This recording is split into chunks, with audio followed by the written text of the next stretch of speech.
It's a stormy Tuesday evening when a sleek black car parked in front of a fast-food restaurant.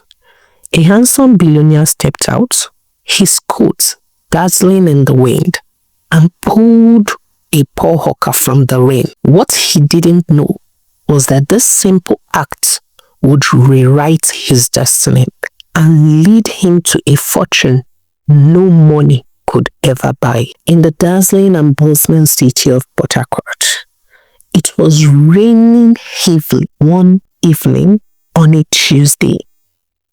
A very handsome billionaire, Bassey, and his friends had just finished celebrating one of his friends' increase at work. Bassey and his friends had entered the car as they wanted to return back home. But the moment Bassey tried to move the car, he noticed that there was something preventing him from moving. He tried, and it felt like he was climbing on top of something. And that was when Bassey decided to stop.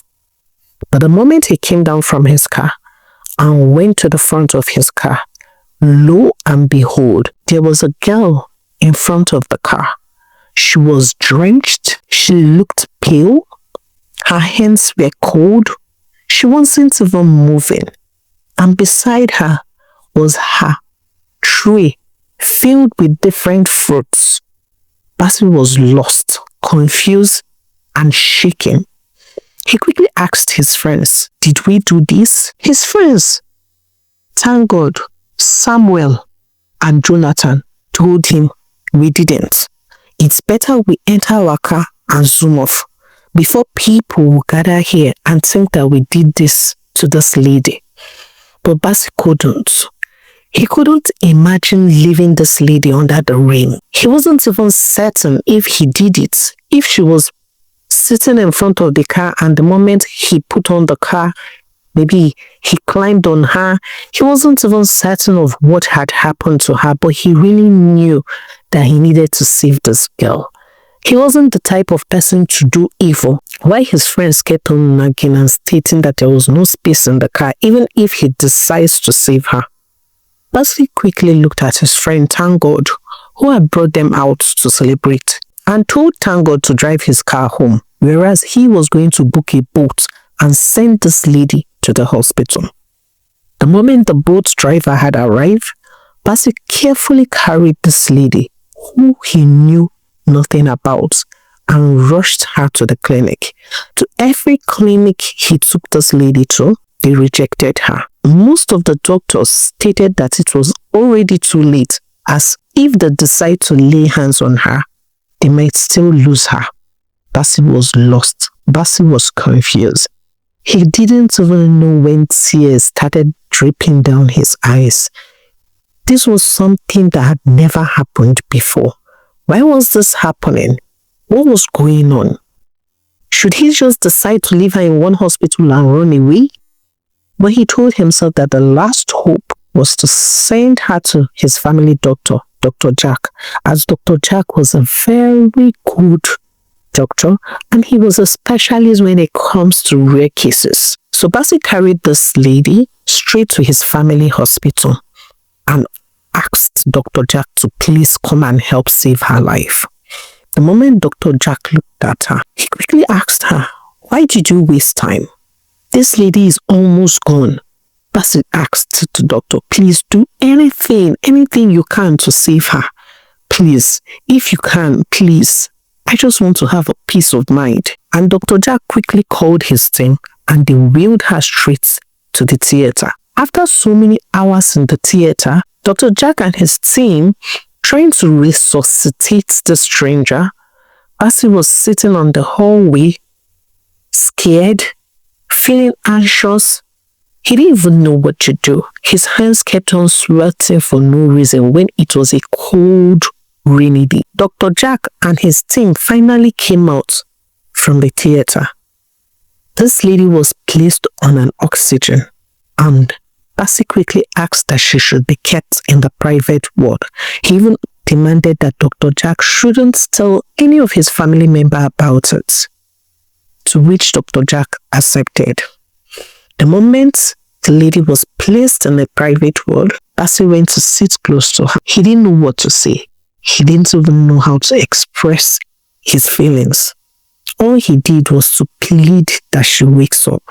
That was all he said before he left. The moment Bassey got home, he quickly had a warm bath and went to bed. There was something he was really grateful about. The fact that he never left her outside, and the fact that Dr. Jack was able to help save her.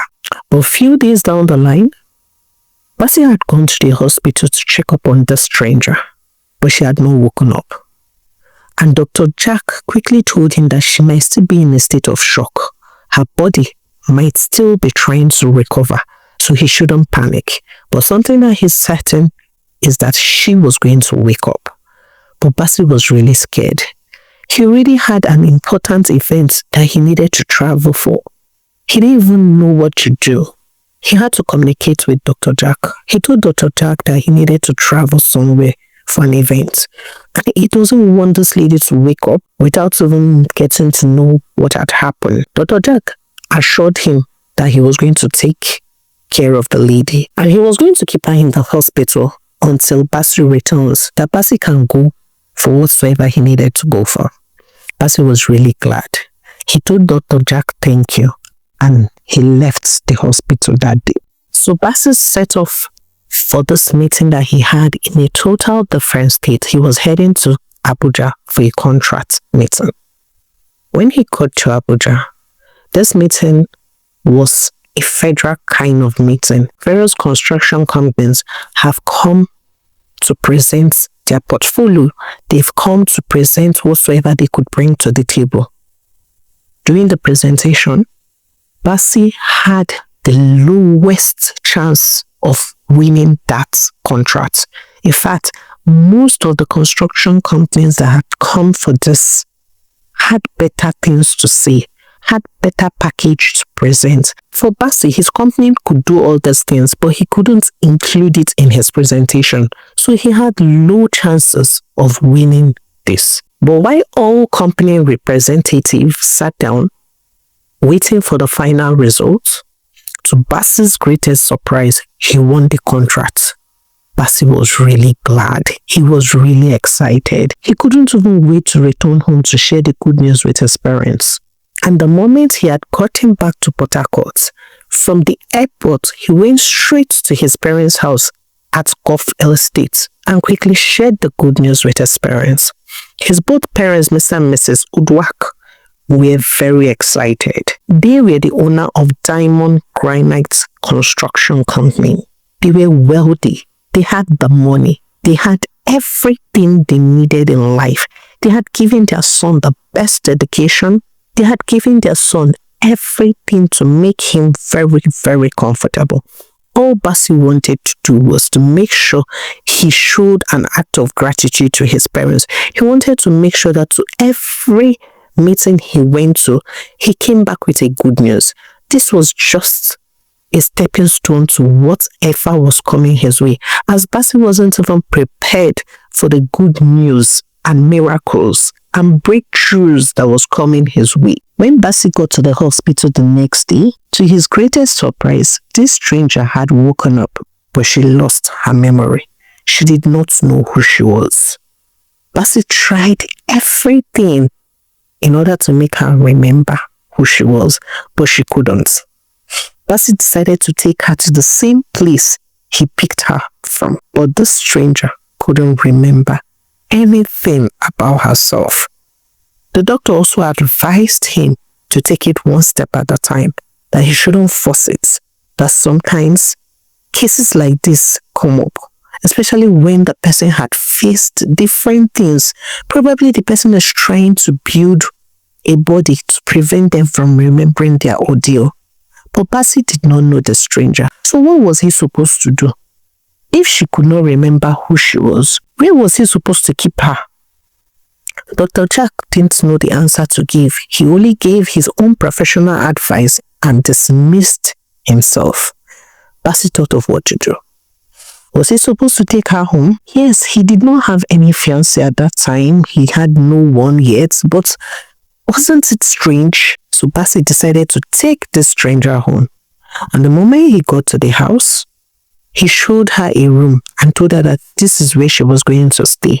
And whatsoever she needed, she could easily ask any of the maid to help. To which this lady told him, thank you. Then she looked at him and asked him, sorry sir, who are you and what's your name? Bassey introduced himself as Bassey and explained to her that the place he had taken her to initially was where he picked her up from when it was raining one fateful Tuesday evening. The stranger looked at him and said, thank you very much for your help. God bless you. And Bassey said, thank you too. Then Bassey looked at her and said, so what should I call you? I don't know your name. I don't know anything about you. But this lady couldn't come up with a name. Bassey looked at her and said, okay, since you look beautiful, I'm going to call you Asa. And the lady said, thank you, sir, and entered the room. But the moment she entered the room, Bassey could hear her cry. She was seriously crying. And when Bassey knocked on the door and asked her why she was crying, she looked at Bassey and said, I'm sorry, sir. Bassey said, can you stop all this, sir? From the look of things, we might be the same age, or I might just be a year older than you. Can you stop calling me sir? And Asa looked at him and said, so what should I call you? And Bassey said, don't worry, I'm going to figure that out. But for now, can you drop the sir? And Asa said, okay. And Bassey looked at her and said, why were you crying? Asa said, I don't want to be a burden to you. I'm really sorry that I cannot remember anything. Bassey smiled and said, don't worry, you're not a burden to me. Moreover, it's just two of us that are going to be living in this house with my domestic staffs. And they are going to take care of you the way they take care of me. They are going to respect you. So don't worry about that. You can stay here till you remember who you are. Asa looked at him and said, thank you. Bassey left. He refused to stand in front of the door just in case she was going to cry again. He wasn't ready to start showing too much emotion because he was a very emotional person. So with the passing days, whenever Bassey goes to work, Asa barely came out from the room. She sat down in the room. It felt like she needed to just remember who she was. She felt like a stranger in Bassey's home. She knew this wasn't the kind of life she used to live. Whenever the maid brought food for her, she barely ate or touched her meal. So one fateful day, when Bassey returned, the chief cook, Madame Veronica, walked up to Bassey and quickly complained that Junior Madame is not eating her food. And Bassey looked at her and said, who's Junior Madame? He couldn't remember naming anybody Junior Madame. And Madame Veronica quickly said, your sister upstairs. Bassey laughed loud and said, she's not my sister and I don't even know her name. But you can call her Junior Madame since you all have decided to call her Junior Madame. So what did you say again? And Mrs. Veronica said, she's not eating her food. So Bassey went upstairs and decided to talk to Asa. So he asked Asa, so why are you not eating your food? Asa looked at him and said, I'm not hungry. Bassey said, okay, you're not hungry. You're not hungry today, you're not hungry tomorrow, you're not hungry next. When do you think you're going to be hungry? Because when they keep cooking food and you're not eating it, that's total wastage. Asa looked at him and said, I don't know. Bassey told her, if you really want to do yourself the favor of remembering who you are, then you have to eat and take your drugs. It's only when you eat and take your drugs that you're going to remember who you are. So Asa told him no problem, and she quickly collected the bowl of oats he was holding and started taking it. Bassey was really glad that Asa was open to recovery, and with the passing days, whenever Bassey was free at work, he wasn't doing anything.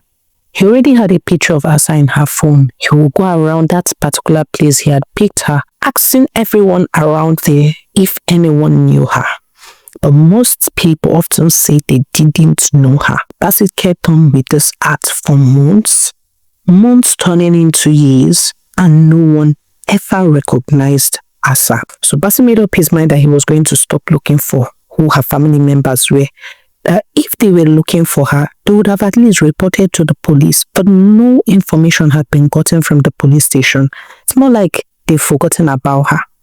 So he concentrated in taking care of her Asa gradually started feeling a bit relaxed and adapting to the environment. She started associating with the mates, started eating her food properly. She also started playing around when Bassey was at home. Whenever Bassey was free, they stayed in the garden. They talked about a lot of things. They talked about dreams, aspiration. Although Asa wasn't really sure of who she is, she had a dream of becoming a medical doctor. And Bassey encouraged her that she could be whatever she wanted to be. And as the days went by, Bassey and Asa became very close, very, very close. Like everyone practically knew that they were close. Whenever it was evening, they were together talking about something. In the afternoon or the days he wasn't even going out, it was always Asa. Asa owned his word, as he always wanted to know how she was doing, and he always wanted to make her comfortable. At some point, he had even told his parents about Asa. They weren't 100% okay about it, but since their son was open to it, they told themselves that they were going to give her a chance to be sure of who she was, just a chance to believe that she was a good person. Probably when she remembers who she is, she actually lived a good life. With Bassey winning every contract he ever applied for, he was achieving his goals. He was living his best life. His parents were really glad. And they kept on asking him, Bassey, how come all of a sudden luck started shining on your path? Compared to 2 years back, few months back, you weren't winning all your contracts. Of lately, whatsoever contract you say you want to go for, you tend to achieve it. You tend to come back with a positive result. Is there anything different? Is there anything you're doing different? Bassey will laugh and tell his parents, I don't know. I can't actually say I did this or I did that. Do you know some of these contracts, when I just submit our paperwork and everything, even without any interview, they will approve of it. These are contracts or companies I've submitted to before and they rejected it, but all of a sudden they are approving of it. I really can't say what is happening, but I just know that with this Asa in my life, a lot of things have changed. His parents asked, are you sure? Are you sure it's the presence of Asa in your life? And Bassey asked them, can't you see? Haven't you noticed that from the day I saved her to this very moment, I have brought more than 10 approved contracts to this company. It's something that is not common. In just a space of a year and 2 months, that's not common. I just really wish I could find her family members, because that way I'll feel at ease with myself. I won't feel like I am tying down someone's daughter and meanwhile they're looking for her. I just really hope I can find even one of her relatives. I'll be glad. His parents looked at him and said, okay, no problem. If you feel Asa is your good luck charm, so be it. I really hope what you're thinking is true. Bassey said, it's not what I'm thinking, it's what I know. Because it's obvious. I'm always happy whenever she's around. I'm not trying to start stating out my feelings here. I'm just being sincere. That ever since she came into my life, I've had more of open doors. And that's just it. So one fateful day, Bassey decided to go to that same place. He had this strong determination that he was going to find someone that knew Asa. Asa had been in his house for 1 year, 3 months. It's already getting out of hand. At this point, if they report him to the police, he was going to go to jail. So he went to that place, and while he kept on asking the sellers and people who came around, one woman looked at the lady very well and said, I know her. Her name is Ebewe Truko. Pastor said, sorry, you said? And the woman said, yes, I know her. We always hawk around here. It's just that she doesn't live around here. She comes from a very far place to come and hawk around here. She often told me to come here with her. The big people lives around here, and whenever they see our beautiful fruits that they were going to buy from us. I've not seen her for almost a year. I can remember the last time I saw her. It was around February on a Tuesday afternoon. She had come to my shop to call me for us to go and hawk. But I told her that the weather wasn't good and I wasn't sure about it. Mercy listened carefully. This particular person that was explaining herself really knew her. The way she was even able to remember the particular day she saw her last. And he thought to himself, where have this woman been all my life? Where have she been all along? I've been looking for someone. And the woman looked at Bassey and told him, don't worry, I'll take you to her auntie's house. Bassey quickly followed this woman. But the very first thing he did was to tell her to empty her fruit tray in his car, that he was going to pay for everything. He was glad to see someone that knows Asa. He wasn't even sure if her name was Iberechuku or Iberechi, but what mattered to him was that this person knows her. At the moment they got to a very small home inside Port Harcourt, the woman quickly came down from the car and shouted, Mama Odinaka! Mama Odinaka! And another woman came out of her home and they exchanged pleasantries. And she quickly asked this woman, Mama Felicia, what are you doing in my house? It has been long ago. Ever since your friend ran away to her boyfriend's house, I have not seen you. What brought you here today? Said Mama Odinaka. And Mama Felicia looked at Mama Odinaka and said, I'm not sure my friend Eberechi ran to any boyfriend's house. And Mama Odinaka said, who told you? Who told you? You know how many people have been admiring her in this our place. Obviously, it would have gotten to her head. I see no reason why I will give that girl fruits worth 20,000 naira and she will not return. She would have sold all those fruits and ran to her boyfriend's house. Mama Felicia said, wow. It was that time Bassey decided to interrupt them and quickly told Mama Odinaka, good afternoon, ma. I am Bassey. And Mama Odinaka looked at him and said, And Bassey quickly asked her, please, do you know this lady on the phone? And Mama Odinaka said, yes, that's my niece. She helps me to hawk fruits. And over 1 year, I've not seen her. Bassey looked at her and said, did you look for her? Did you go and report that she was missing in the police station? Is there anything you did in order to search for her? Mama Odinaka looked at him from the crown of his head to the sole of his feet and quickly asked him, me, Mama Odinaka, go and look for Iberi. Why? Is she not a full-grown adult? Why should I go and look for her? Or didn't you hear me tell her that people have been admiring her around here? So why should I go and look for her? Even a goat, when you send a goat out, the goat knows that he or she is going to return back in the evening time. So why should I go and look for a full-grown adult? Someone that is done with her OND. Please, oh, I did not. In fact, I won't even say I did. I never. I'm just hoping that she returns and pay me back my 20,000 naira. Bassey couldn't believe what he was hearing.